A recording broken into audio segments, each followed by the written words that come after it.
Your skills, tools, and techniques may differ from those demonstrated in this video. Always read and follow your tool manufacturer's operating instructions and safety precautions. Protect your eyes and lungs from flying debris and dust by wearing safety goggles, dust mask, or respirator. Always keep turning tools sharp.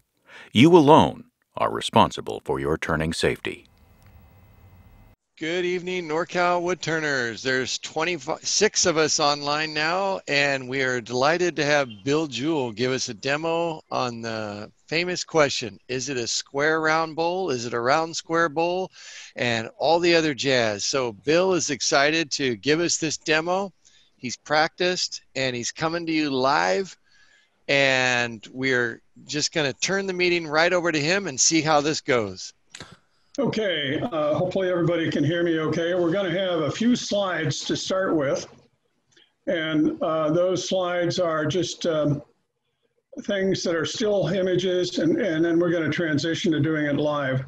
A couple of things. One is that one of the joys of living in the country, which I do, well, one of the joys of this last week was having to evacuate 2,000 feet ahead of the flames for the Jones fire, but fortunately the heroic firefighters stopped it before it got to us. So we didn't lose anything, but we were out of the house for 4 days. But other than that, our internet isn't the fastest. So you may see a little bit of stuttering from time to time. And if that happens, that's, bear through it. If it gets too bad, we'll refund everything you paid to drive here. So anyway, so what we're going to talk about today are square round bowls. And the caveat up front is that everything I know I've stolen from all the people I could steal from. Some right there, a lot right there at Nor-Cal, others from a lot of the pros that I've been able to take classes with. There are a lot of ways to find success. My way is just the way I've found it worked for me. It's not the only way, it's just my way. My answer to all of that, what's best is, well, if look at the final work and you decide if it's good, then that's a good way for you.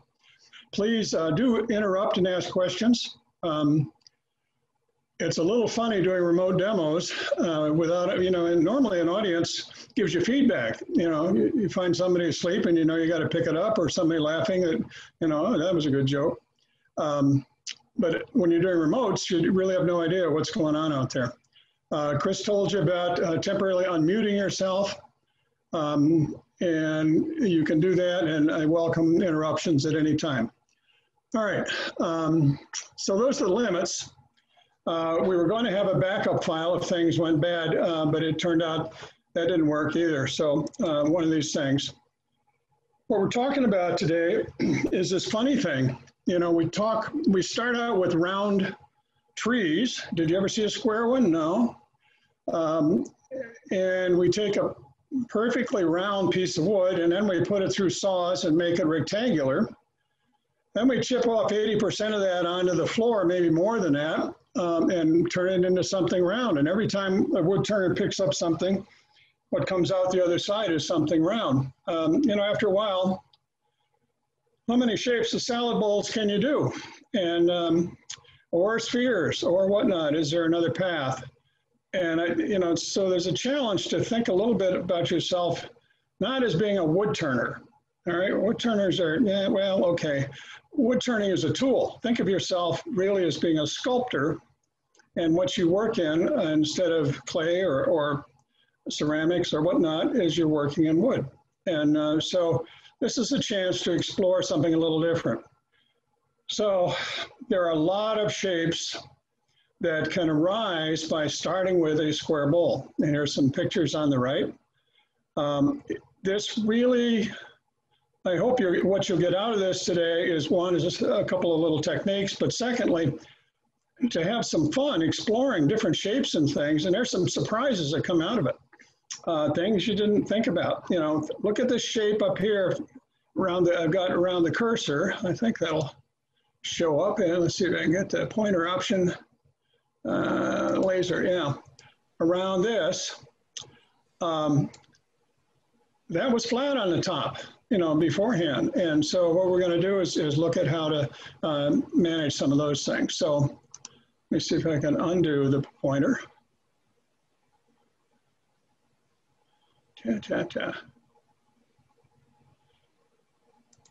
Okay, no.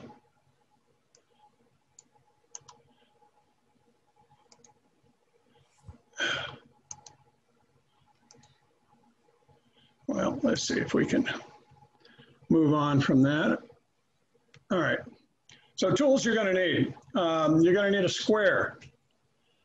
Compass or dividers, very handy, almost essential. You're gonna need some variety of 4-jaw chuck. My recommendation is a screw chuck.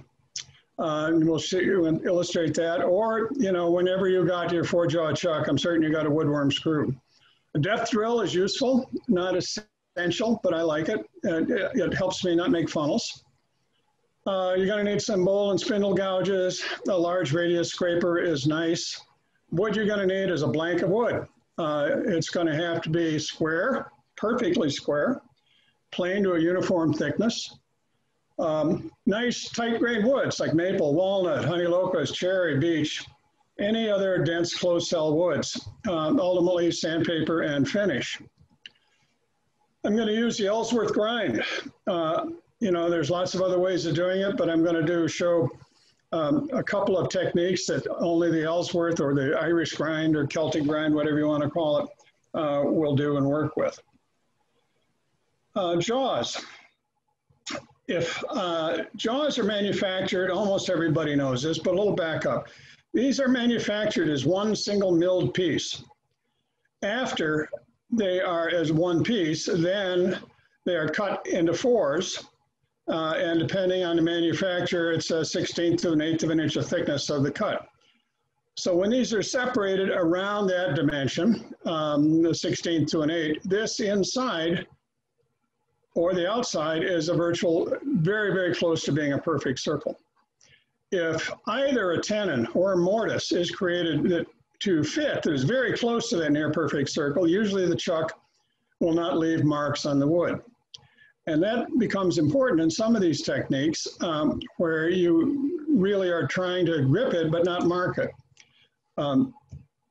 So a perfect circle, this is on a Vic mark. On the inside of the nominal 2-inch jaws, it's 1 13/16 at about a 1/16 of an inch apart, and the exterior is 2 5/8, and either a mortise or a tenon that comprise with that can be done without getting any serious marks in your wood. My preference for starting with this is a screw chuck, and there's examples, there's 3 of them there. You can use the woodworm screw, it works. The woodworm screw takes a little bit of fiddling. When I teach classes, the students usually, at least one of the 4, if not 2 or 3 of them, seem to have issues with it getting loose on them and whatnot. If done properly, it's fine. The big issue with the screw chuck, though, is it's not the threaded part that's making things solid. It's the diameter of the outer rim. So I have a couple of fixed screw chucks. They're not very expensive with a wide rim. And so basically to get it really steady, you want it held firmly in with the screw, but then you want the widest rim you can fit on the back. So that's how we're going to start. And then there's an advantage on the bottom. Once we go to the chuck, you got 2 choices. You can do it with a standard tenon, which everybody pretty much does most of the time with bowls, or a recessed mortise expansion. The mortise has some uses. It's not used all that often for a couple of reasons, but one of them is that a recessed mortise is useful when there's a wide flat bottom because you're taking up a fair bit of real estate. Also, a mortise grip inside can frequently be cut so smoothly and chucked up without leaving jaw marks, so it can be sanded and even finished on the bottom before you ever turn it around. It is not suitable generally where a narrow base is desired. And also, if you look over here, you do have to be careful on the shoulder here because you get a real narrow shoulder and the force on these jaws can break it right out, which is really disappointing on a big platter, which now got a lot thinner than it was before. So at the beginning of all of this, if you have a table saw, it's really helpful. That's the biggest single thing about it. It is absolutely essential that our pieces here be perfectly square. They should be perfectly parallel on both sides as well. It does turn out that these kind of projects or things can work very well by going and buying a 8-quarter or 12-quarter hardwood, at the hardwood supply, and then just cut it into these square blocks, and they'll work out very, very well. If you order some online or get some somewhere, you say, oh, it looks square. Well, take another look. Look up here in the far right, and you'll see that was a perfectly square block when it was cut. However, it got waxed and it dried up for 6 months or a year, and that's how far off it is at this point in time because of differential shrinking. So kiln dried or very, very dried is essential again. A table saw and a planer are the easiest way to do it. The table saw works really well because you can set up the fence, and once you've ripped it to length, then use the fence and guide along it to just cut it. And so if you've got a 90-degree here to start with, it's you got one very crisp 90 degrees, then everything else will be that way too. You can do it with a bandsaw, disc sander, a lot more fiddling with it, but you can make it work as well.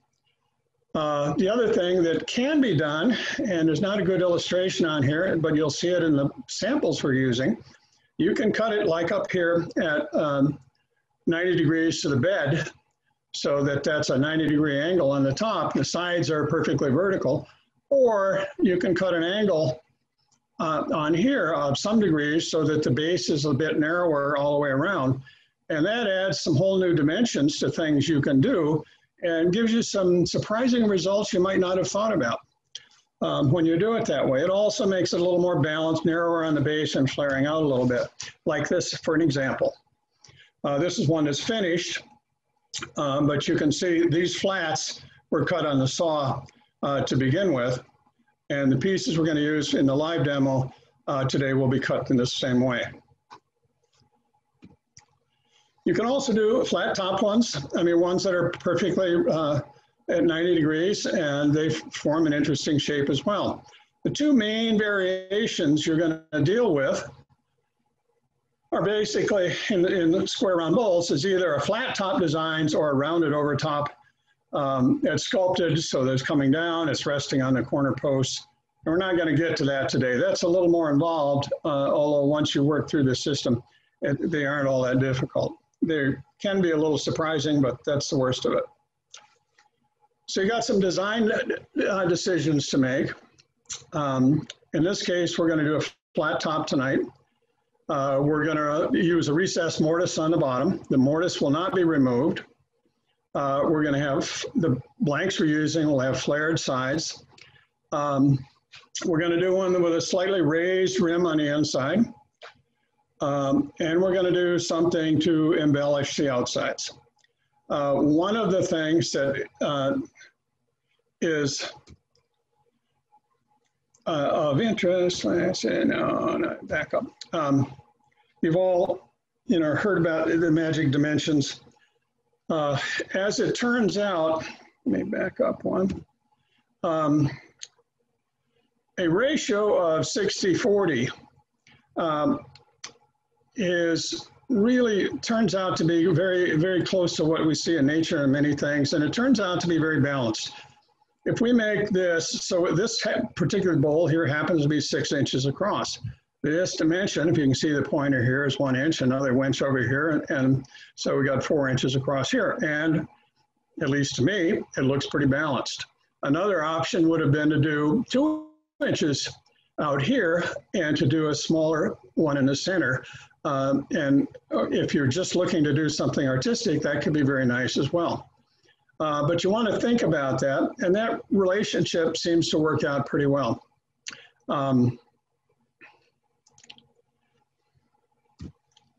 So layout, I can't overestimate enough. Most of our time, when we're bowl turning, because we're cutting everything away that's there, We can be almost, approximate, and we can whack in the center somewhere, and if we're a little off, we just lose a little more wood. But in this case, that's not a good deal. We need to have a perfectly square piece of wood to start with, and then we need to find the exact center. And not off by a 1/16th, or it will show up in your corners. Some will be blunt and the others will be, carved away. So going center to center, if you've squared it all up, should be correct. A way of testing that is take a compass, mark it in your center and swing it around and see if you're touching all the way around. And if you're not, then your piece isn't square. Use a sharp awl, and we'll do some, we'll show you how I do it here to make certain that you get it. When you're drilling a hole in wood has grain and the drills tend to drift. And that's one of the problems. So we're going to switch now to the live world. And at this point, if there are any questions here, stop share, there we go. Now's a good time. Nothing, okay. All right, so we're moving over to the drill press, and I just realized that my mic cord, hang on, I'm gonna have to disconnect and reconnect. Be right with you. You're doing great, Bill. It's coming through really good. I like your slides. Thank you. Glad to know somebody's there. All right. There's several people here. They're smiling. I can see them. All right, so we're gonna flip over to the drill press. One advantage, by the way, to doing these virtual meetings is that it's possible to do things that we couldn't do in person. And I mean, if you think about it for a minute, I can, with a camera, I can zoom in and get you very, very close to where the cutting edge is, where the tool is rotated. You can see that very, very well. I can take you over to the bandsaw. We can go to the shaper. We can go out, to the drill press. We can do all these things here in the shop. Can't do it in a non-person demonstration. Can't do it at AAW. There's lots of things that are demonstrated there at meetings. They all have to fit in 90 minutes. And they also can't be using other tools and other things. So we have the option of being able to make some of those things happen in virtual demos. And I did one a few weeks ago doing kitchen tools. Well, that needs a bandsaw, belt sander, a drum sander, and a lathe, all of those things in order to make it work. And obviously not going to drag all that into a meeting. So there are some advantages to this. Plus, you can have your glass of wine or beer at home. Also the amount of gas you use to get here. So, hey, Bill, I'm going to interrupt you just one sec. Just want to make sure that people who maybe are newer to Zoom know you can see in speaker view a large image of Bill. If you're seeing all the small images of everybody, you're in gallery view. So you want to go up probably in the top right corner of your screen and click on speaker view, and Bill's image will be big and everything else will be small along the top of the sides. If you have a phone or some other device, some of those you swipe left or right to switch from speaker view to gallery view. So I just want to make sure everybody's seeing him as well as they can when he's not sharing the screen. Okay, Bill. All right. So we'll get over to the drill press, and I'm going to use some walnut tonight, but not that piece of walnut.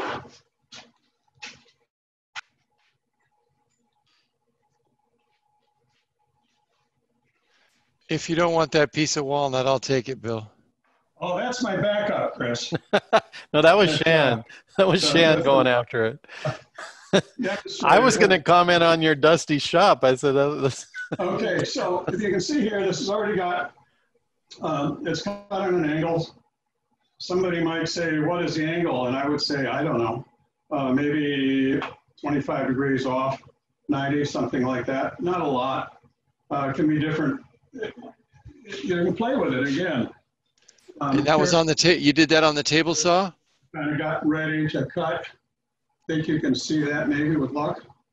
And so when they're done, the fact there's a little taper to the bottom will look nice going into it. So, Bill, question. Shan asked if you did that on the table saw to cut that out. I couldn't hear you, Chris. I'm sorry. Yeah, Shan was asking, did you cut the taper on the table saw? Why? What about it? He was just asking how you cut the taper. Was it on the table saw? Oh, I did it on a table saw. Yeah, okay. Another way it could be done, you can tilt a bandsaw. And if you have a disc sander, I've got a 12-inch disc sander, it's got a plate that will twist as well. And so you can angle a plate on it if you cut it with a bandsaw, it's going to be a little rough, but you could angle the plate and make it work too, is another way of doing it. Okay. All else fails, you could actually use a skill saw and then trim it up by sanding. People forget that power sanders can be a variety of a shaper as well as anything else. All right, so.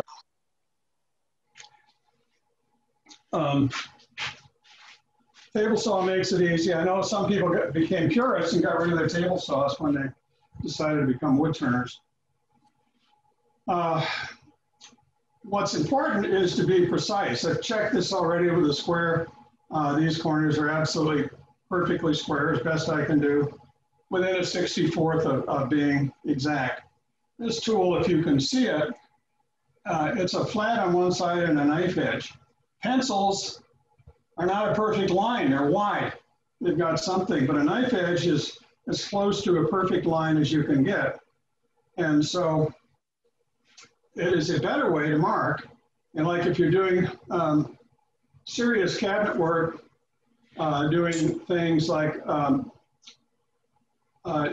dovetails and other really tight work, you work with a knife. So now we've got a very tight, you probably can't see it, but a very tight arc right there. So now I can take, again, it's an awl that's very, very sharp, and I can put it exactly in its intersection of those lines.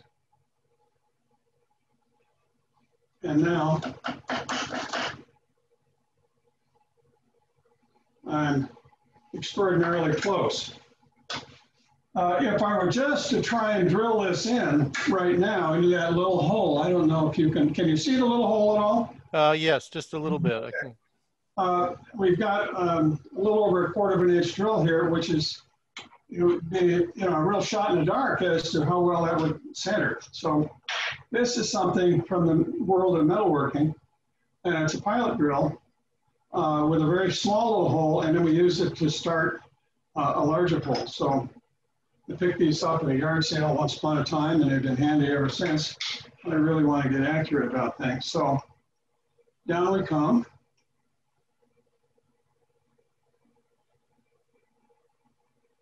And we're pretty darn close.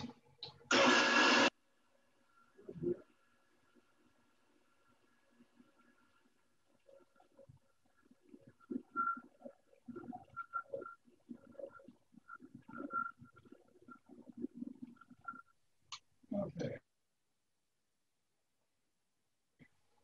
There's not much torque on this going in, so it's pretty safe, but what we don't want to do is, spend all this time making this thing nice and square. I don't want to have it move.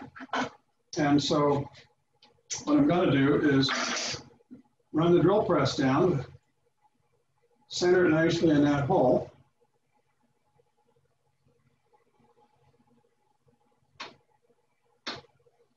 Hold it there briefly. And then I'm going to put a clamp on it, so it's not going to go anywhere. And these edges are kind of sharp. You might wonder why I comment on them being sharp. It could not possibly have anything to do with having one of these pieces get away from me once, and I'll show you the scar later.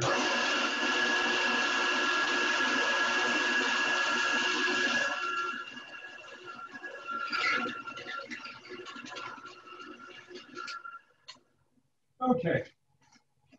So we've done it right.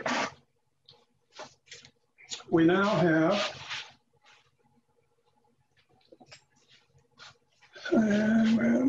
let's go back to the overhead.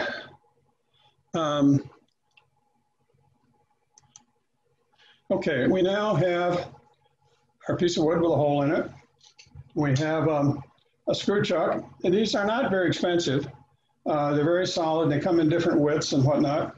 And they make a really great way to anything that's perfectly flat on one side. They're not so good for doing natural edge stuff, but they work just fine if you're using anything that's been machined or planed, and it gets it right on. You can use spacers if you want to, so it doesn't get too deep. On some of the other projects, it becomes necessary to get in real shallow. These aren't, the threads on these are sharper than a regular screw thread.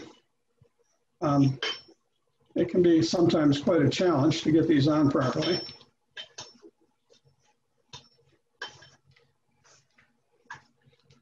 Okay, good enough.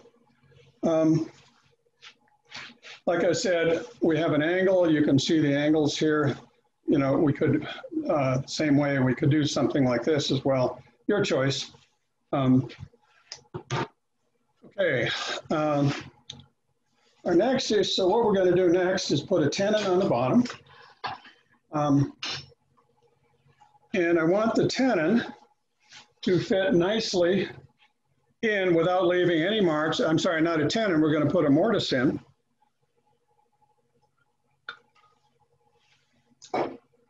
And so it's handy to have, not essential, but handy to have different sizes of chucks. Here's it's an extended jaw, but this is pretty much a standard 2-inch chuck in dimension. Bill, that chuck is just a little out of the screen. There you go. How are we doing there? That's good. Okay, thank you. So there's our dimension on it. That would be the size and roughly of our hole that we could see on here. And I think I'd like to make it a little bit smaller. So I've got another chuck that's 1/2 inch smaller than that.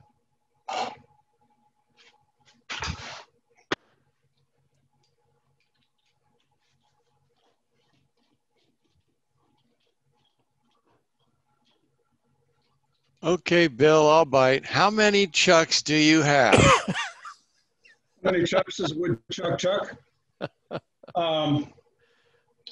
Richard Raffin told me he had finally settled down and steadied in at 8. So that seemed to be a pretty good number. Until I found one I forgot I had, and then it was 9. Oh boy. But part of that is because of teaching classes. I get 4 students in here. You know, 4 of those are dedicated to students. So, of course, the coronavirus has put paid to that. So that gives me a smaller diameter to work with. I mean, you don't have to have all the different chucks. You can have different jaws, and they're not all, you know, these smaller jaws come with them. So turn the speed down a little. As a safety issue, it's part of what I teach in the classes. And one of the things when you freshly chuck up something, oh, I'll tell you a story. You guys aren't going anywhere. This is from Batty, Stuart Batty, and his father, Alan. And one day, Stuart told me this story. And so I guess you won't mind, I'll tell you the story. They had a lathe, his dad had a lathe that also had an attachment for a table saw on it. And so he'd been cutting some stuff with the table saw and then took the table saw attachment off, forgot to check it. And he had an apprentice working with him, and they brought this really big, heavy log in, and they mounted it up in a lathe. And then Alan fired the lathe off without checking where the belts were and where the speed control was. Well, the lathe jumped up and down by about 1 foot, according to Stuart. Next thing, the piece of wood went flying, bounced off the ceiling, passed over Alan's head and crashed into some stuff behind it and half destroyed the shop. Well, the apprentice who'd mounted it in there looked at it and he said, "Oh shit," and he started running away. He ran out the door down the street. Well, Alan said he went and got him, dragged him back, and the apprentice said, "I'm so sorry, I'm so sorry." He said, "What was I gonna, I didn't mean to do it wrong." And Alan said, no, you didn't do it wrong. The apprentice said, "Well, what is it you want me to do?" He said, "When something like that goes wrong, you're the apprentice. You're supposed to catch it." So you can feel free. Yeah, Tony has a catcher's mass cage in his shop, so I guess I can be an apprentice there. And speaking of Tony, Bill, Tony's got his hand up. I think he might have a question. Did you, Tony? You can unmute yourself, Tony, if you do. Okay. I just wanted you to know, Bill, you're a piker. I think I got 15 chucks. What's that? I couldn't hear you. I'm sorry. He said he has 15 chucks. Okay. Wow, I'm way behind. Right, so anyway, you can have lots of jaws and it gets cheaper. There's other ways of doing it too. You can make everything the same. Nobody would know but you. At any rate, so I'm going to use this one to do it. And I've measured now. I've got my caliper set. And the point of all of this, so the other point of it is, in the classes, number one thing I teach with students is the first time you turn a lathe on any day, check the speed control. First, check where the belts are. Secondly, turn the speed all the way down. The only, well, not quite true, almost true. One of the major incidents I had when they reinforced this was I could show you in the shop the dent in the ceiling where I'd had a student and we were doing spindle turning and it was some flaky wood, so we had put it on high speed, and then I didn't check where the variable electronic control was, and it took this bowl right off the chuck and threw it into the ceiling. I was lucky. I did have a face mask on, but it's important to turn the speed down and check it. It's one of those things can maybe save you a broken jaw or something, or worse someday. So I just did. I turned my speed all the way down, and I'm going to bring it up a little bit, kind of slow. And you all know that you only put the left side in as a mark. And I can be a little bigger, but not smaller. And that's going to be good enough.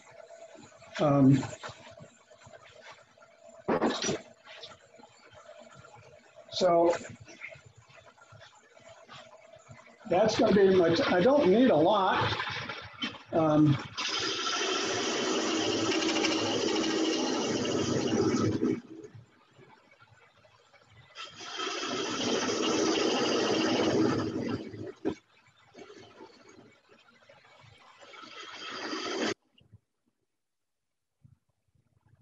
Now we're working with a, hey, Bill, can you change your camera view to the lathe instead of you? Oh, yes, thank you. You're welcome. Off we go. How's that? That's very good. And let's see if we can, at the same time, that's not what we want. Okay, at any rate, this is where a box scraper comes in pretty handy. Box, because we're working with base frame, you can see it. It's just a straight flat blade. It's got a taper here. Box scraper has a cut on the other side, on the left side as well. All scrapers, you notice holding it level, if you can see, I'm not quite on the center. And that's not where you ever want to use a scraper. Scraper is the one tool where the back end of the handle should either be level or up in the air, one of the two, but never down. Because if it's down and you get a digs in, particularly in a big scraper, the next thing it does is come flying up at you. So you always, with a scraper, want to get your banjo adjusted. You can be as high up in the air as you want to be, doesn't matter, but you can't be low. So here we're just above the center point, and we should be able to get and come in nice and flat now.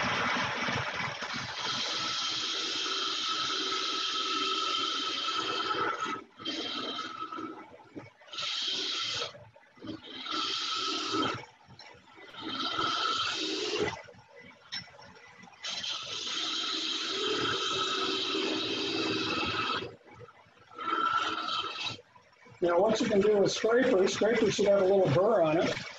If you want to enhance that burr, you can take a diamond hone, and you do the same thing, by the way, with a negative rake scraper, otherwise known as a skew, and just polish off and turn a little bit more burr up with that. The burr is fairly fragile, and it can break off pretty easily. So the test is, if you can run your thumb over it and you feel a bit of a hiccup there, then you got it, and that's not quite enough yet. That's better. So scrapers and face spraying will do a wonderful job.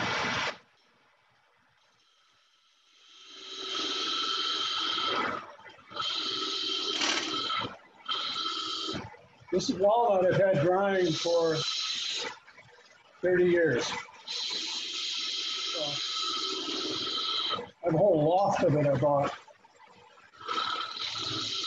The guy up in Mendocino was at his shop and had the misfortune of irritating his wife to the point where she said enough was enough and that wanted a divorce. Well, it turned out he'd spent a lot of his money buying wood and had this whole loft of his barn filled with wood, and that was the only asset he had to sell. So I bought a bunch of it back when I was going to do more tables and things. So I'd like to think we're mounted perfectly square there, but I doubt that we are. So I'm going to use my negative rake scraper, otherwise known as a skew, just to align this all perfectly on the bottom. And we should be getting a pretty nice cut out of that. Take a look and see. Should be a little more better. A little more speed. I'm going to touch it up a bit. Off camera a bit.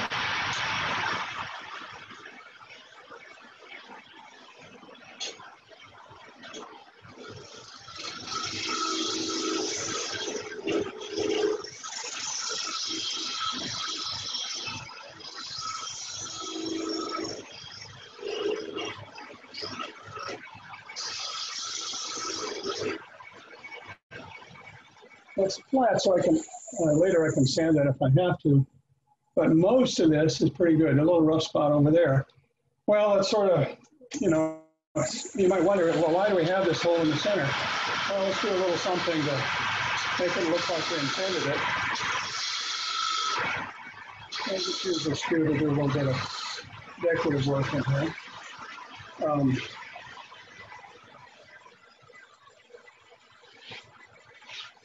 It's always fun to kind of do something. People say, how do you do that? You can see this. This is a texturing wheel. And you can use one. There's all sorts of things you can do with it. But to pull back a little bit, turn your speed down to about 500 or so. You want to have a really strong grip, and you want to come in dead center. And now we're just pushing it in and not letting it run like I just did. Let's see how badly that happened.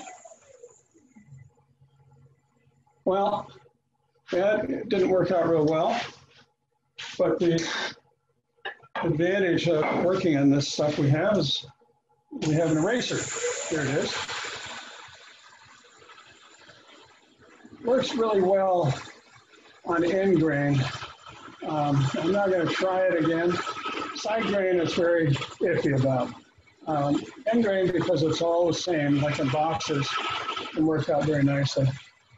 All right, so we've got these little grooves.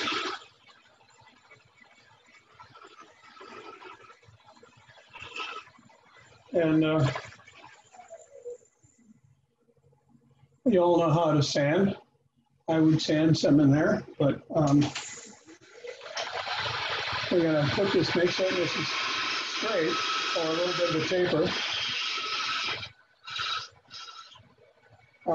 Skews, by the way, if you didn't know it, have got 4 cutting surfaces to them. Most people don't realize that. Most skews aren't properly sharpened or shipped that way. You got this edge, you know, this edge, but if you look carefully, bring this part down. All right, up here on the flats, if you get a skew. Bill, we're not seeing that in the screen. Oh, sorry, wrong one. Thank you for reminding me. Yep. You can see it. I can't shoot. Okay. Okay, there you go. You see, we got this flat, we got this edge, and here on the top side, I ground this off. And I don't know how well you can see it, but that gives us a 2 more edges, and I'll show you how it works. Here's one cutting edge here, right here, and here's another cutting edge over here, depending on which way we're going with it. So I can bring this tool in, rotate it a little bit, and now I can pull it this way out, and that will widen that gap a little.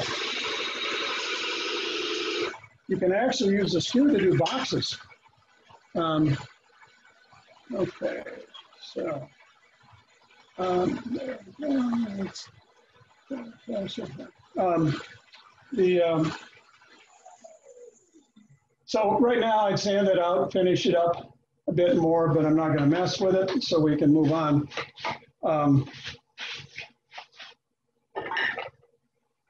Most of the time I do the vast majority of my work using a 1/2-inch bowl gouge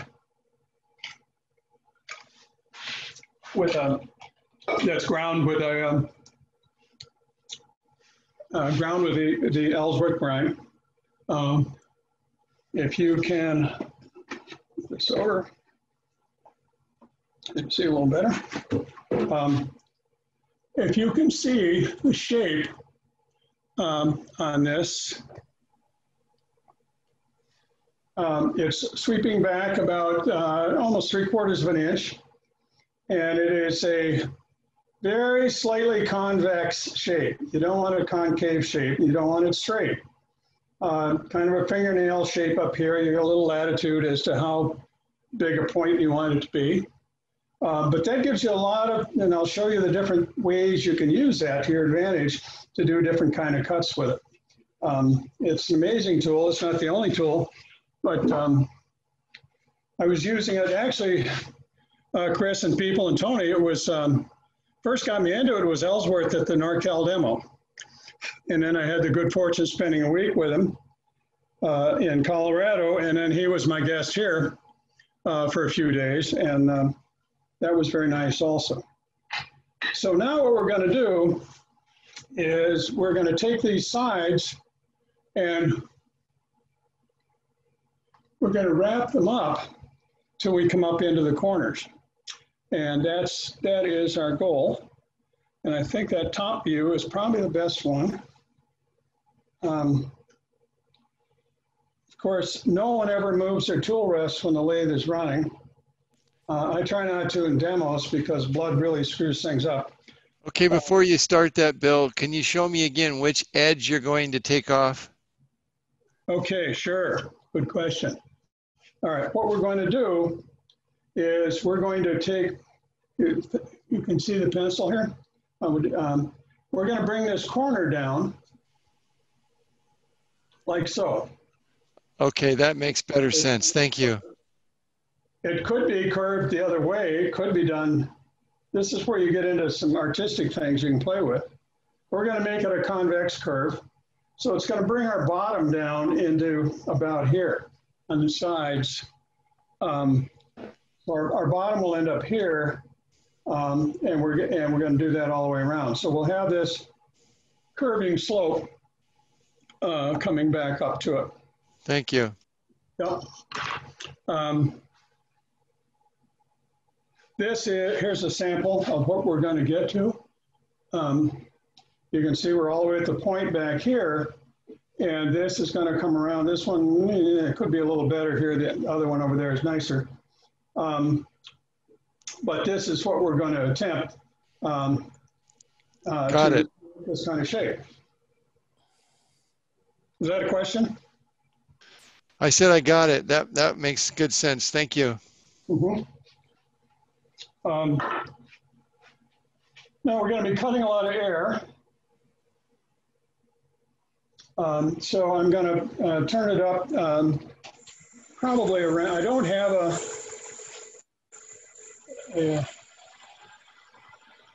speedometer on this. So I have to do it by sound.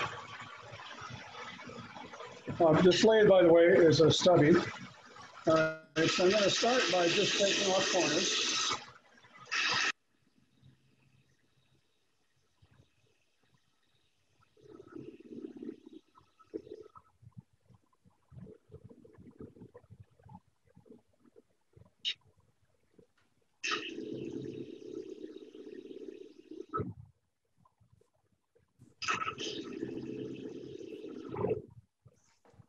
And just so you can see what we're starting to do, you see we're getting a nice clean cut up here.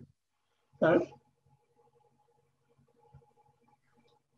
on the other side, we're getting some tear out because we're pulling out the grain. So that's the nature of the beast, and we're trying to minimize that. I'm going to turn my tool rest now to closer to the direction that I want to cut. And I'm going to pick the speed up a little.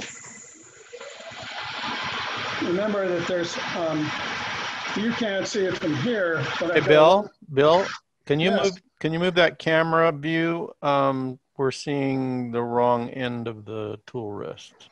Better? There you go. That's better. Yeah. Okay, thank you. Mm-hmm. I've got a light-colored wall behind this so that I can look at the top and I can see the ghosting. I can see where the other part is. The cut I'm taking is very thin. It is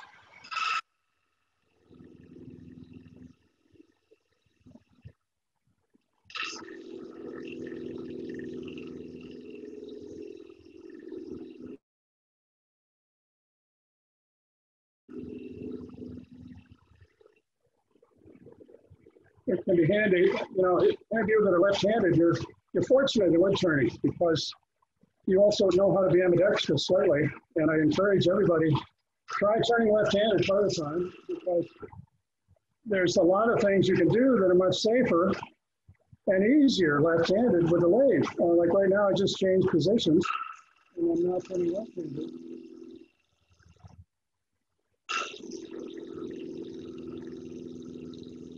It's not that big a deal. One of the advantages are that you can get yourself out of the line of fire. If this thing should explode and come off and I'm turning it left-handed, I'm out of the way. It's going to come over right in line this way.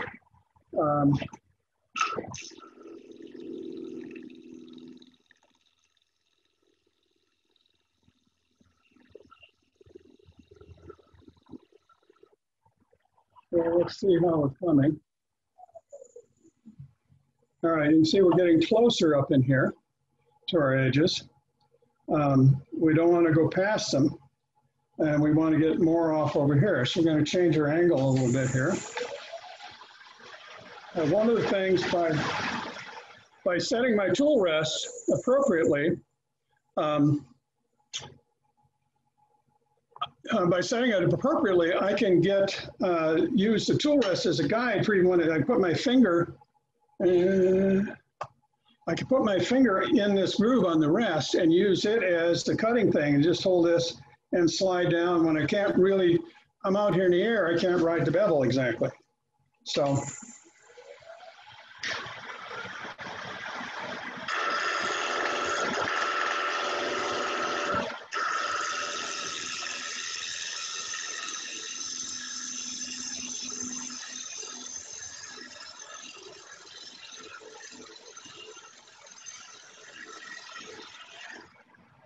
Now, if I don't like the way that's cutting, I can come back to the other side and try working toward the outside. Sounds better. Let's see if it makes a difference.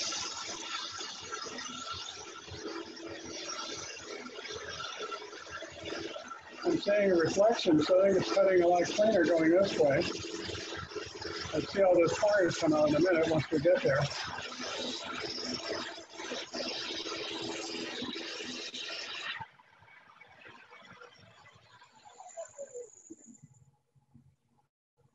Cleaner up in there. It's really hard to see these out here. You notice I'm pretty close.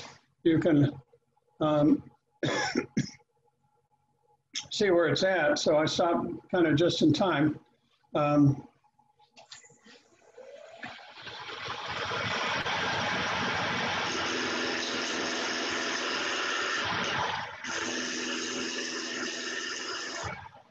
can't see it at all. I'm just letting it feel and lift and hope I know where I'm at.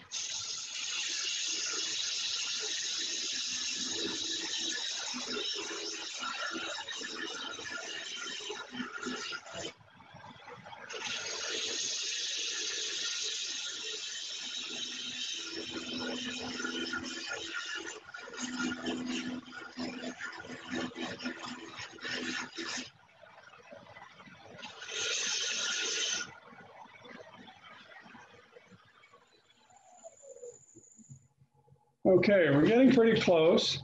This surface isn't bad in here, but it can be better. And I want a little more off there. Now we'll work with a little of the ELLSWORTH magic here. This requires, get all the way back out. I'm going to do this without the lathe running. You can see the tool. Let's see how much we can.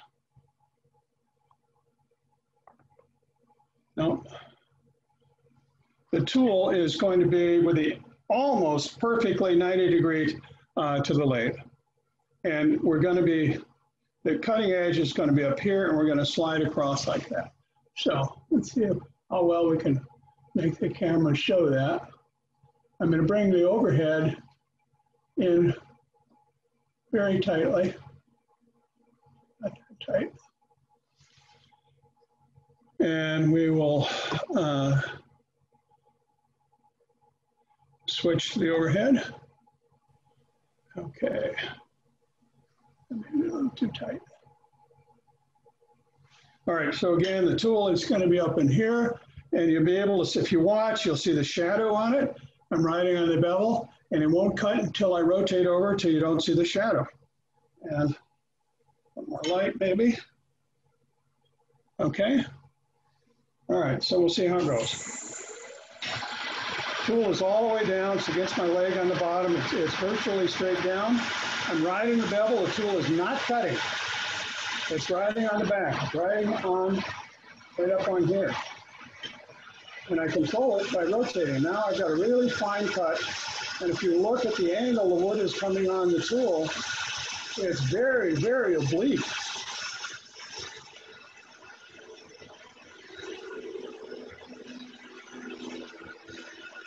Now I'm going to roll it to flare out a little bit on this end.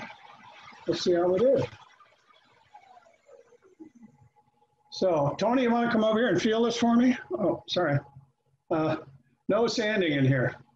That's a good one. What's that? That was a funny one out to Tony. Uh-huh. All right. So again, tool is not cutting. You can see the shadow. I rotate it, and now it's just starting to cut. And if you look, it's just feathers, little tiny, tiny shavings coming out, very clean.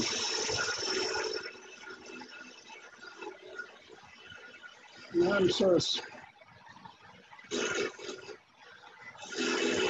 this is kind of, at the end, it's a little bit like when you're doing friction fit box lids, it's too little, too much. Same thing here. I've got, now this is a measure whether you got it right. You see here, I've got a solid 8, little more, very close. But those are the differences if you don't get it perfectly square. It's very difficult to do that.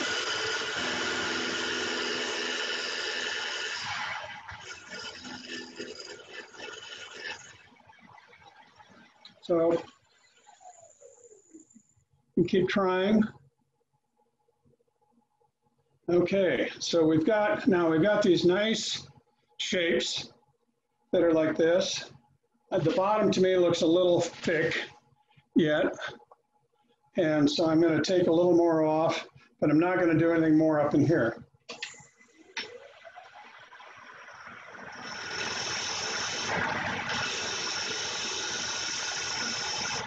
I'm just going to blend that in.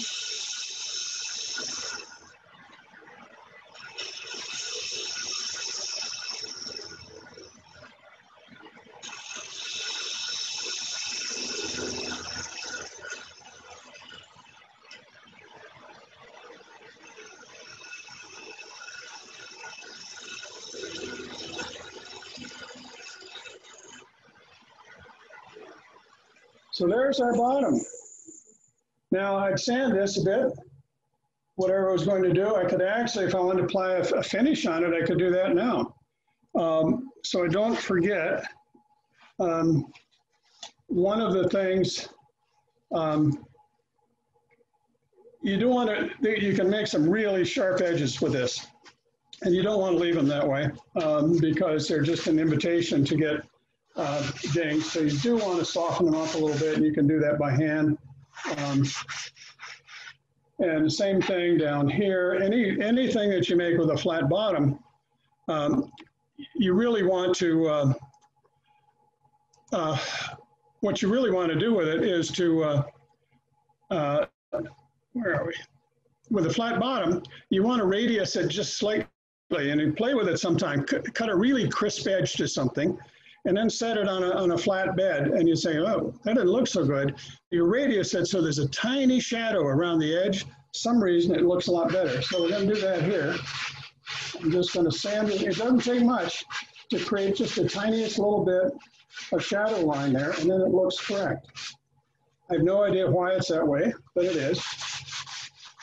Sanding can also hide some. Can we see what you're working on? We're just seeing you. We can't see what you're sanding.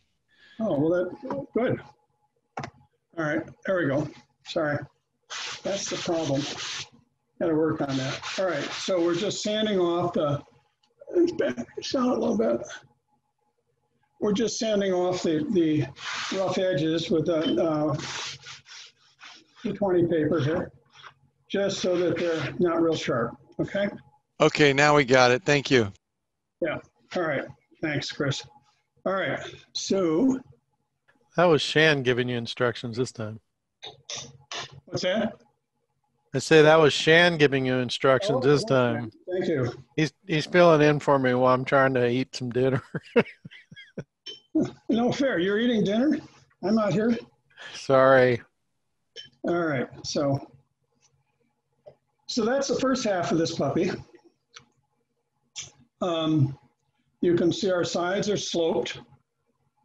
Get the right angle for you.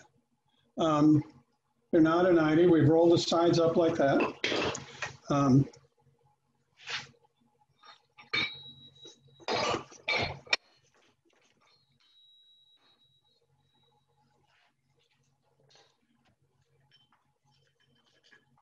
Now, presumably, I cut that tenon the right size.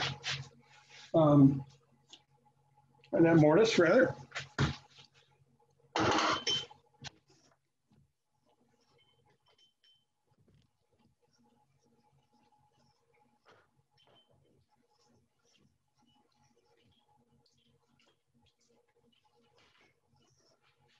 Okay, so we don't need, one of the things you can do with your chucks, by the way, if you haven't done it, they get, nobody ever runs into a chuck with a tool, do they? Of course not. One of the things you can do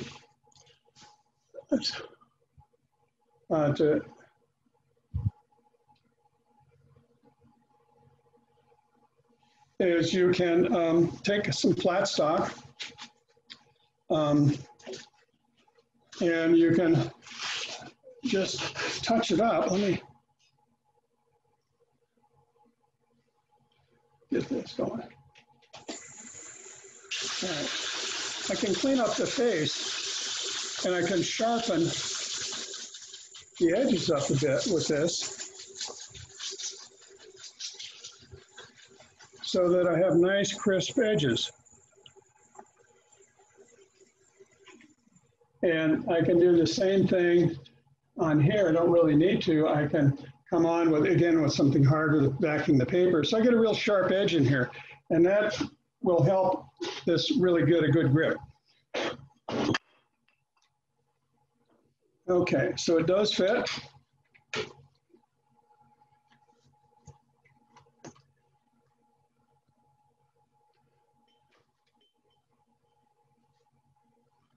You all do remember that there are at least 3 or 4 tightening lugs on all chucks. We had 1, then we had 2, now this is 3. If you'll notice on this, see it turn again? Same amount of force, back up. Same amount of force, and that's the lash, the friction in the gears. And again here, this is the 4th time, watch again, and it'll turn again. It shouldn't after this.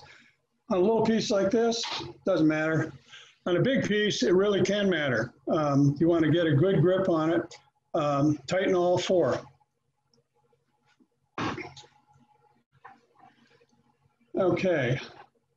Get this up low. Nobody out there has ever made a funnel, right? You know, I try not to. I haven't done one in a while. I think I perfected them. So here's the anti-funnel tool. You can see it. It's an extended drill bit on a handle. You can buy one from Craft Supply for, I think it's $35 or something plus shipping. Or you go to the hardware store and just buy it's called a bell hangers drill. And they come in different widths, and it comes from the time before electricity. And at front doors of houses, they used to hang a bell. Well, the walls were thick and made with timbers and whatnot. And they would need to drill through all the way through the wall because they would run a cable through to the inside and a pull on the outside to be able to pull to ring the bell that was inside to tell somebody they were at the door. Well, then when they electrified, they still needed these long drills in order to put the wire through from the outside. So you can buy them at any hardware store. They may not know the story, but that is the story. Make your own handle. I have different lengths. This is my short one. We know I went in, can we see? Yeah, we know I recessed in here by 1/4 inch, or a little less than that. And so I want to look at this in terms of, I need to respect where the bottom is. So I want to back out a little bit, and I don't want to be my bottom right there to leave me at least 3/16 on the bottom is going to be about there. And all right, getting one of these started sometimes a little tricky, so let's be. It helps to first make a little comb.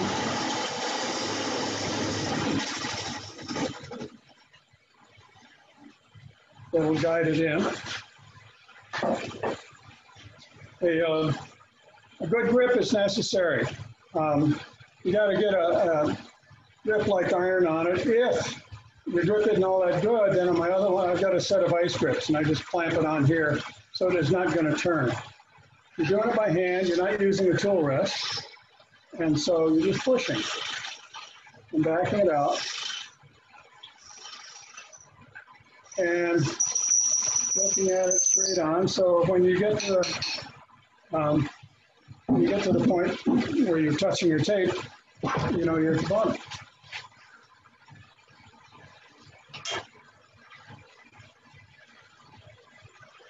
So now, another decision. How big a hole do I want to have in here? How big is the actual bowl part itself? Well, I'm going to kind of stick with that. This is a little less than 6 inches, I believe. Hey, Bill, can you change that to the tailstock view? Thank you. Get it, Coach. This is, I could put a really small hole here. I probably will some other time, but for this thing, I don't think I really like that tonight. So we've got almost 6 inches here, ½ inch short. And so I think I'm going to stick with, let me come in around 1 inch or so right in here. And let's see what I think about that. Visually, take a look at it. I think it needs to be a little bigger than that. Now, one of the things you can do, you're going to be able to do, I'll show you more of it later, but you're going to be able to use this outer surface area for embellishment of all sorts and kinds and types. And so this is not wasted space out here. There's all kinds of cool things you can do with it that discriminate it from just a piece of blank wood. You can let your hidden artist go wild. Okay, so now we're just bowl turning like we normally would be. We are continuing to remember there's fins flying around there we can't see.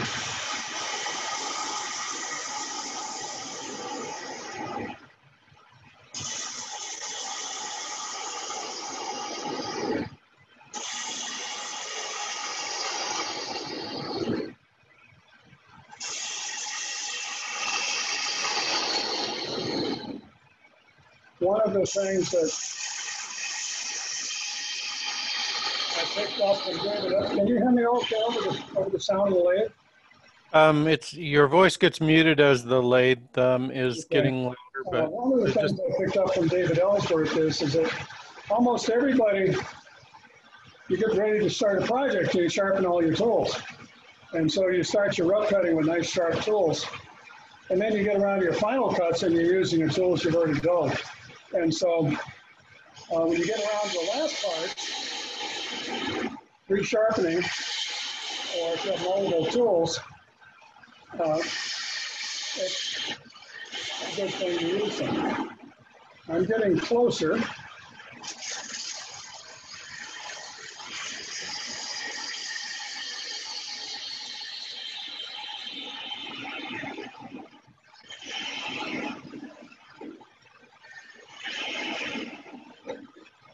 One of my solutions to the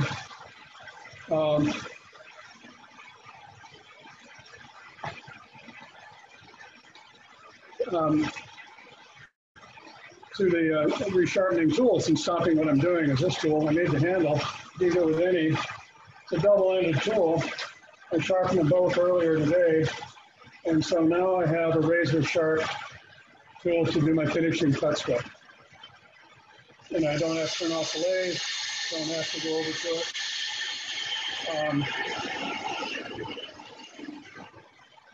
The double-ended tools from One Way are made with M42 steel. They're only $12, $15 more than a single-ended tool, and you get basically two tools out of it. But you always have this stub that's got to be up in here to hold it.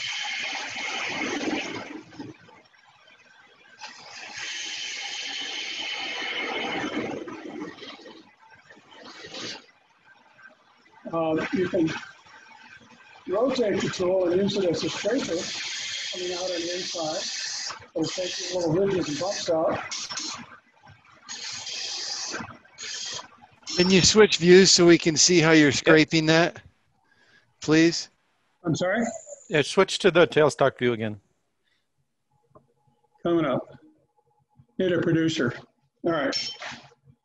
It always works better if you have two people. I appreciate that you're having to do it all yourself. It's Yeah, well, I'm learning. I mean, it's a problem of taking time out to remember it. Okay.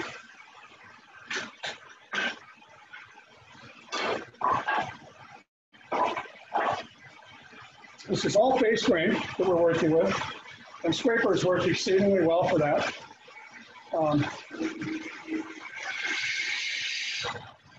And the bottom of the bowl is all face grain.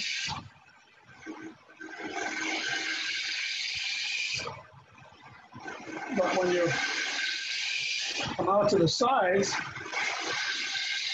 it's like in a normal bowl, you got face grain and end grain. So the best system for the scraper is as you turn the corner down to the bottom, then if you can see, I'm rotating the tool up to almost a 45. And that makes it less inclined to grasp and produces a better cut on the sides of the bowls coming up. And depending on the pressure, you can take off a lot or a little.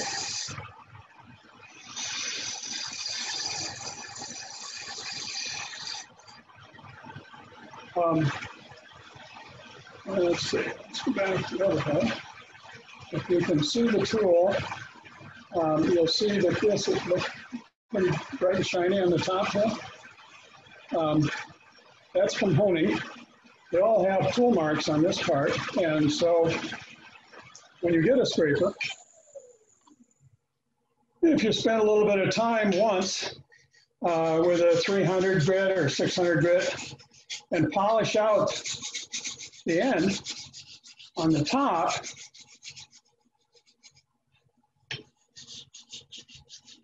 that leaves you a nice flat surface. You only really care about the edge itself. Then you can take, again, you can do it on the grinder, but I can take and turn a little burr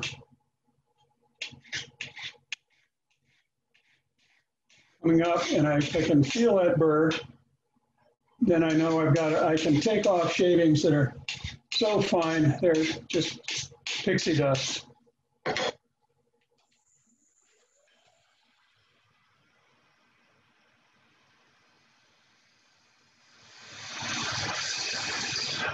Back to tailstock view. I'm sorry? Thanks, Shannon. Back to tailstock view, please.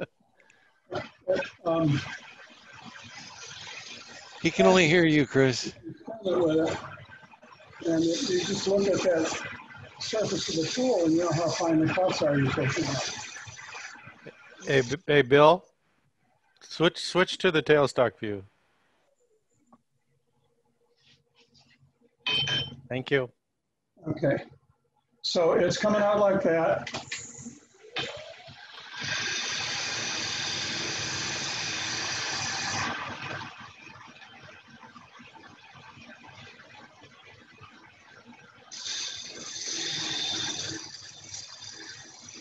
And you can see it's really dust that's come off.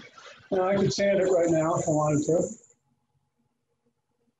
but it needs a little. See if I can.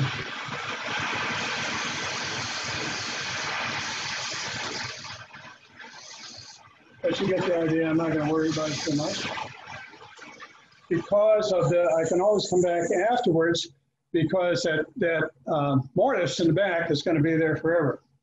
Okay, so now I got to decide what I'm doing out here. Well, I want to raise rim. So my scraper is going to help with that too. So I'm going to come in here. Wow. Hear the chatter? You hear that? That's because no matter what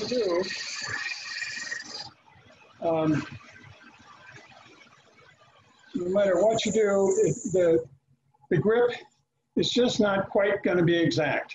So what we want to do now is true up this surface out here. I'm going to pick the speed up.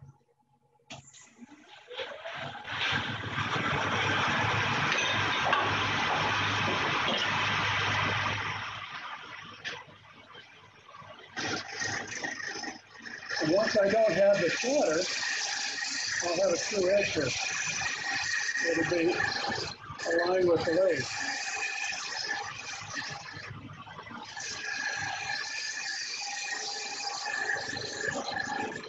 You don't want to take anything off the points.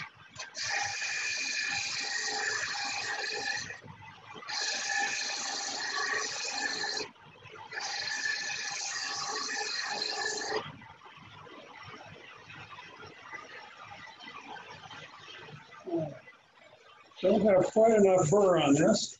Go to the grinder, or it'll reach that far.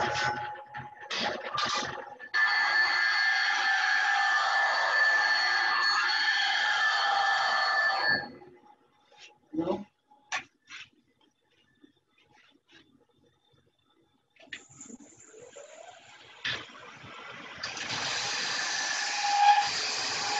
See the difference it's making? Same pressure. Look at the size of the stuff coming off. Just touching it up. That's on the 80 grit CBM wheel. What I used to oil it. Now I'm going to just pull this out. I'm not going to take anything off of the tips. They're going to stay where they're at.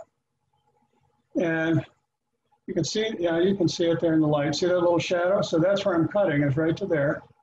I'm just going to come out enough to touch the tips. That's all I'm going to do. I'm going to use the tool rest as the guide.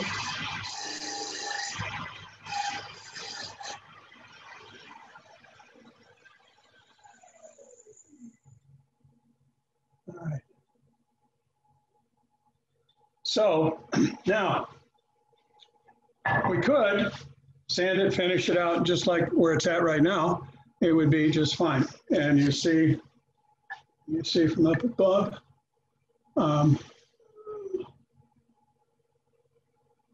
there's a tiniest bit of concavity to it here between the tips. All right. Bill, we were looking from the tailstock view, so. Oh, buggers. All right. And can you back that out just a little bit? Yeah. See the little bit of Yep. cavity that's here at in the edge? Uh-huh. All right. So we can play with that. And So you don't want any concave in there? You want it perfectly flat? Is that the goal? no, you could have it flat if you want. I want to do this with it. If you can see this one. No, we can't see that one. No. Let's see. Let's go the other way.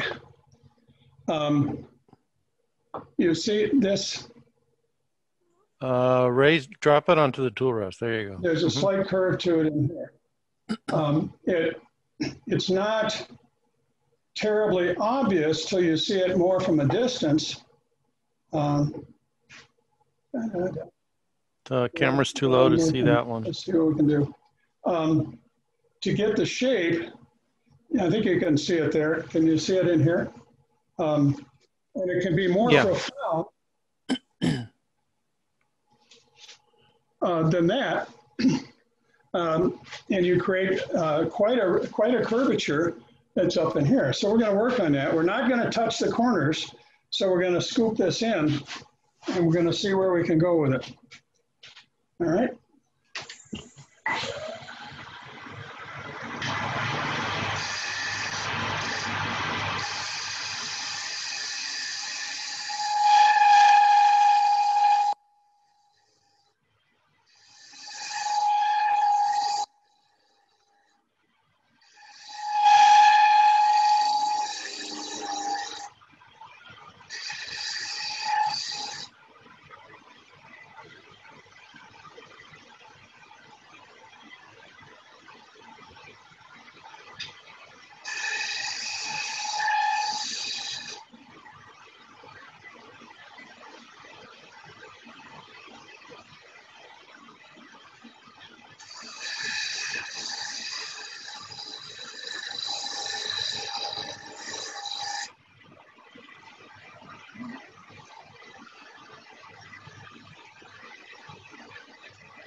you can't really see what you're doing without turning it off.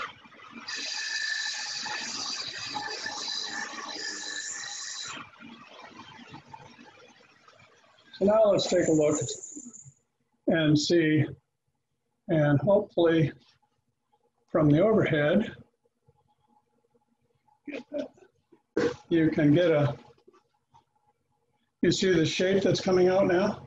Yeah, yeah, that's more, it's good with that white piece of paper under there, that helps. So we're shaping it, and we're getting, now the more I take away, the more we can shape that in, leave it, you know, so we can do some more yet, as far as you want to go with it.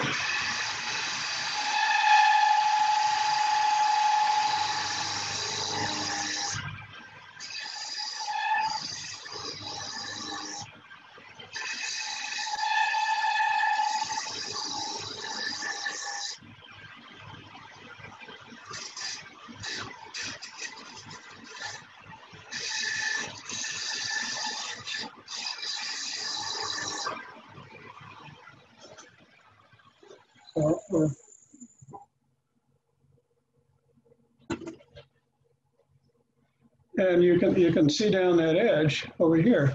We get a lot of, and so when this sits on the tabletop, it's going to look really weird. I mean, you start out with something square, and now there's absolutely nothing square anywhere. On the side over here, it's concave this way. It's concave that way. The top, I mean, the corners are sort of square and lined up, but that's it. So you've got, now we could do some other things with this if we wanted to, or we could leave it just like this and finish it out. I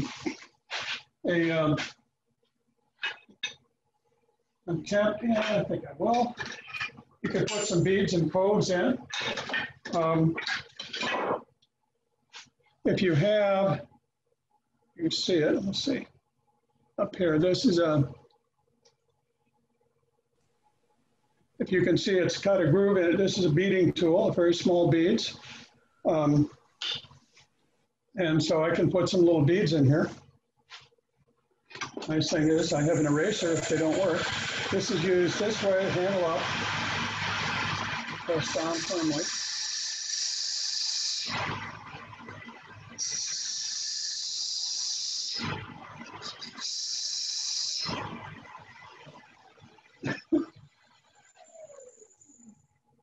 So now those need to be dug a little deeper because they're not round enough yet. Very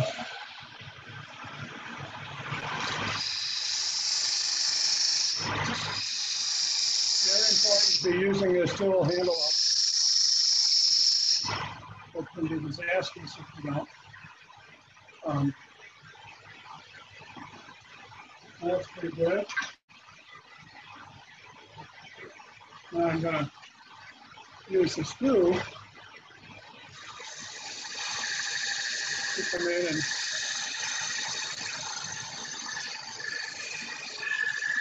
radius that flat down into there.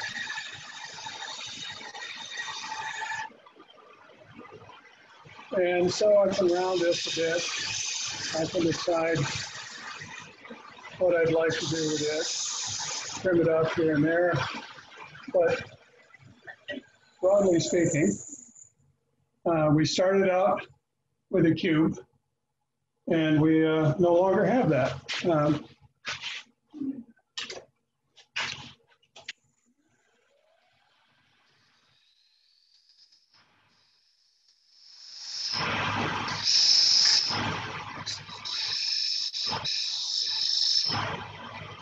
This wood is, like I said, it's at least 30 years old and drying.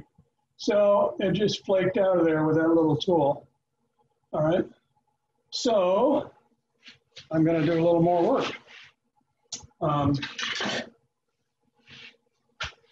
Instead of a bead, I got this little tiny hose maker.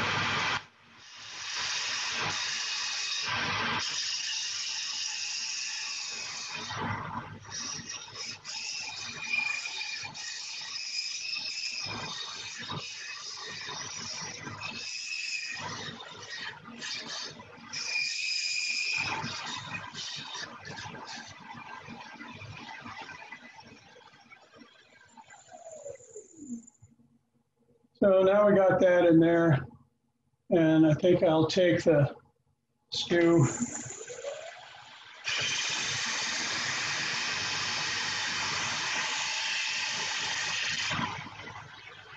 and come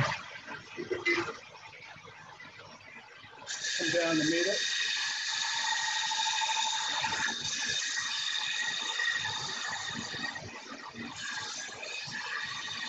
An easier thing to do is probably do some little V-grooves in there.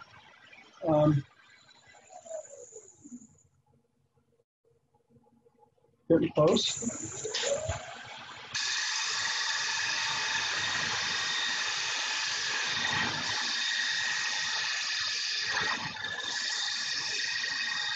One of the things that will happen, even though as old as this wood is,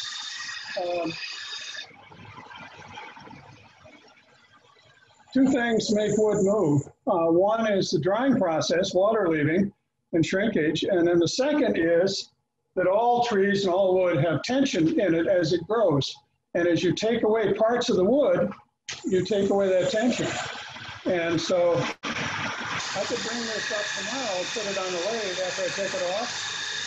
And I find it ain't quite round in here.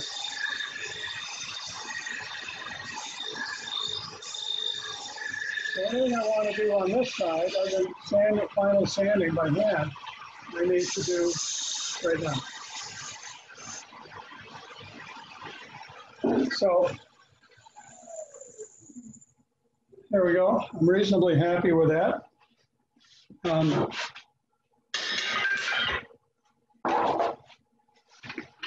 So we have a nice little shaped bowl sitting on a table. It's going to look pretty interesting in terms of a curve there, other curves going around. It'll look kind of odd. Now what I'll do here, I got some flaking, so I'll just sand this out by hand, round it a little bit, and all that'll go away. All right, and I did a little bit of, I did the cut down there, same thing, sandpaper will hide that. If you screwed up and lost a corner, like I kind of did here, you can also sand this back a little bit in here. Nobody would know. It's called cheating it in. It's an old woodworker's skill. And sand this back a little bit, and you bring that back to a sharp point. So there's that.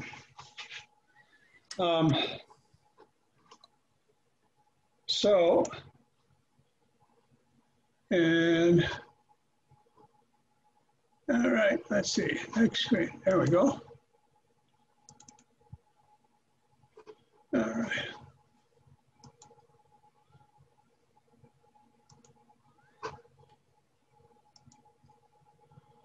Embellishment. These provide a good surface to use to do embellishments with. And there's lots of ways of doing it. Lots of things can be done. You can do it on the lathe. We can do it with little beads and coves like we talked about. We did a raised rim. It'll create this shadow line when you see it.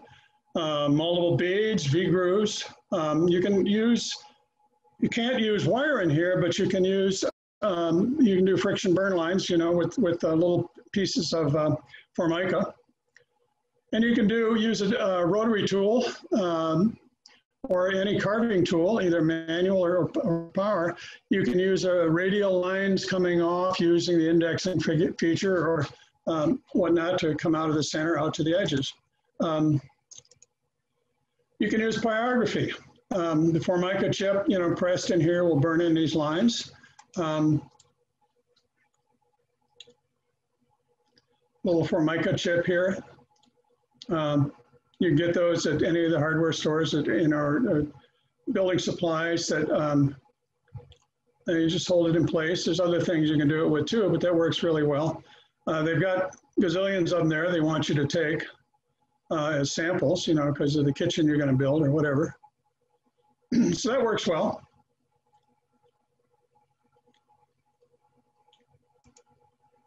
You can, off the lathe, do all kinds of things.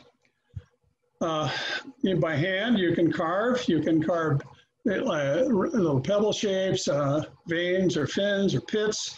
These are some different pyrography things that we've carved in here. These were done a mixture by hand and using a power carver.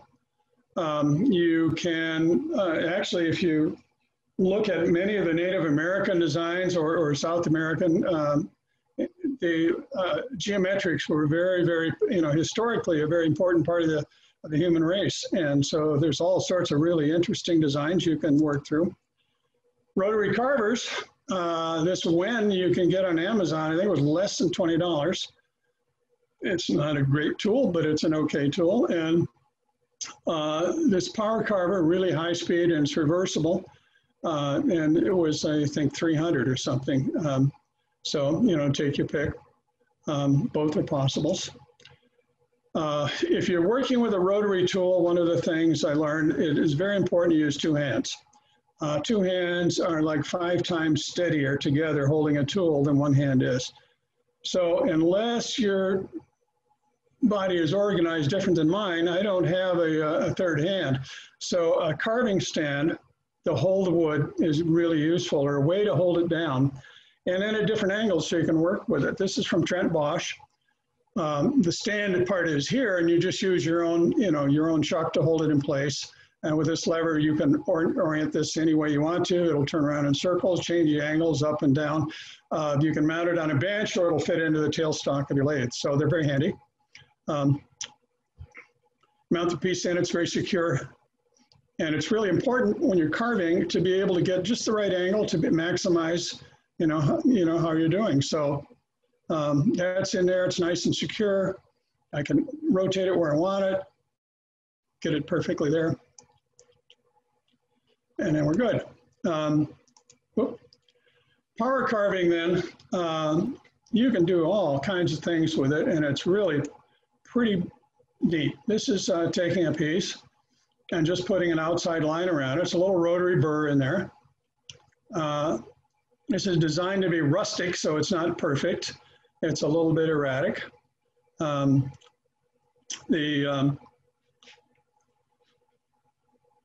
So we're just putting a border around it, and inside the border I could do anything I'd like to do.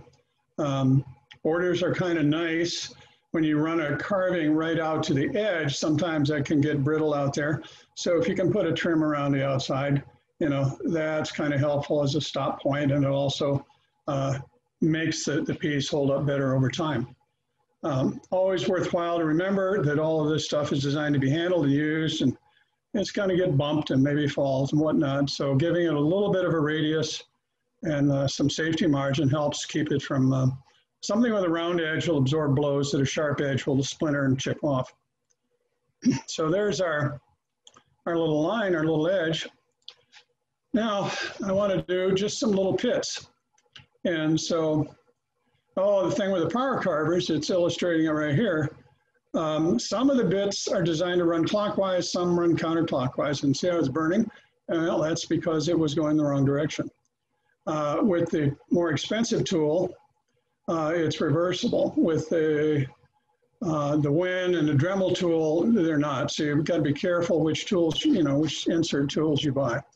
It's a carbide cutter in there. These aren't cheap, but they last for a lifetime if you don't drop them and bang on them. So with that, I can make a whole set of patterns to go around. If I were to dye this afterwards, a black dye with a lacquer finish, and then in the light, what you'll see is the shapes, not the, you'll see the shapes, not the colors on it, and it can really be quite attractive in that regard. So a lot of the people that do carvings frequently will do that. And it also means you can work with some very plain wood. You can also do it with other colored dyes and so forth. Take away the grain of the wood so that you see the texture.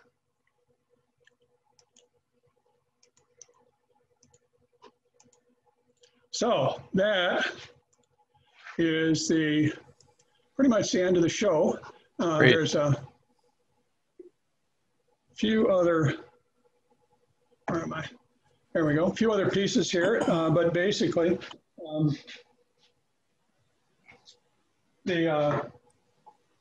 This is the piece that was in that demo. And you can see I haven't finished it yet. There's all kinds of things you can do with carving that really enhance things. And the flat surface up here lends itself to that. You can go buy, I mean, this is part of this I was working with today is, it's alder, red alder that I just got at the lumberyard. And it, you know, you get planks of it and you whack it off and it make great presents. You could also do some dyeing. You could dye the inside of the bowl and then use a sharp tool to cut off so you got the wood on the outside. By the way, these are safety glasses I'm wearing, just to let you know. High impact. And that's it. That's kind of the show.